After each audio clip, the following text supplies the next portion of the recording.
The start with the name of Allah who is Rahman and Rahim. The respectable teachers, dear students and guests, Assalamu alaikum. My name is Sindhu, I study in class 7. My name is Ghulam Murtaba, I study in class 7.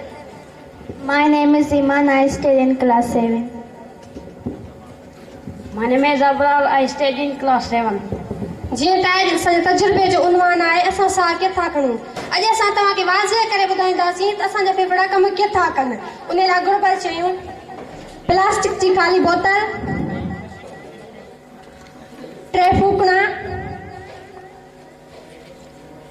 हिकु नली ऐं हिकु reel वधीक तव्हांखे मुंहिंजो साथी गुलाम मुस्तफा ॿुधाए पहिरियों असां हिकु प्लास्टिक जी बोतल खणंदासीं उन खां पोइ असां हिकु वाई शेप जी नली खणंदासीं उन खां पोइ असां वाई शेप जी नली जे ॿिनि छेड़नि में अलॻि अलॻि फूकड़ा विझंदासीं जीअं तव्हां ॾिसी रहिया आहियो त मुंहिंजा साथी कमु करे रहिया आहिनि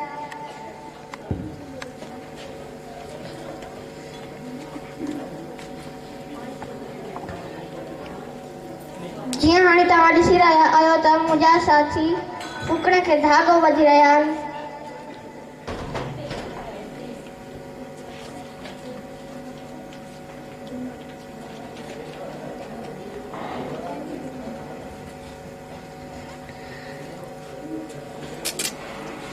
जीअं हाणे तव्हां ॾिसी रहिया आहियो त मुंहिंजा साथी धाॻो वधी रहिया आहिनि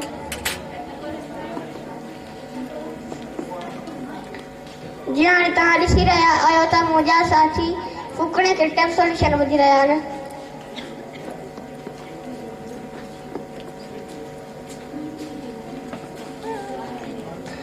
हाणे असां ॿियो फूकड़ो खणंदासीं ऐं उहो वाइट शेप जी नली जे ॿिए छेड़े में लॻाईंदासीं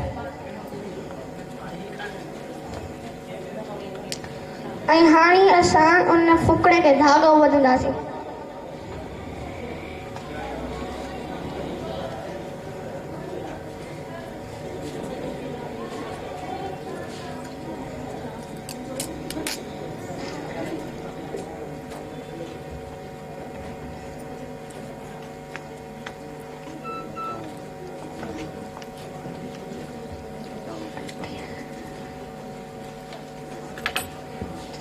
जीअं हाणे तव्हां ॾिसी रहिया आहियो त मुंहिंजा साथी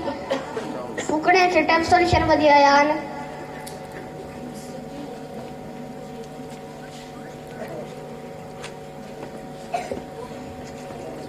हाणे असां हिकु नलीअ जे थोल जे तिर्स उजीर खे सोराख़ थियल खणंदासीं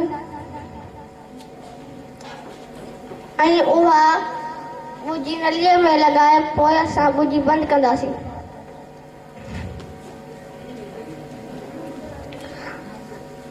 ऐं उन खां पोइ असां हिकु टियों फूकड़ो खणंदासीं ऐं उहो बोतल जे तरे खां लॻाईंदासीं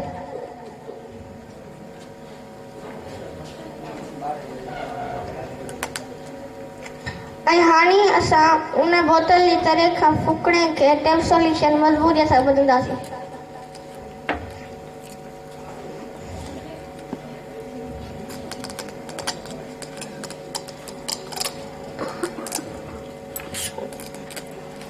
ऐं हाणे अॻिते तव्हांखे मुंहिंजो साथी अबरार ॿुधाईंदो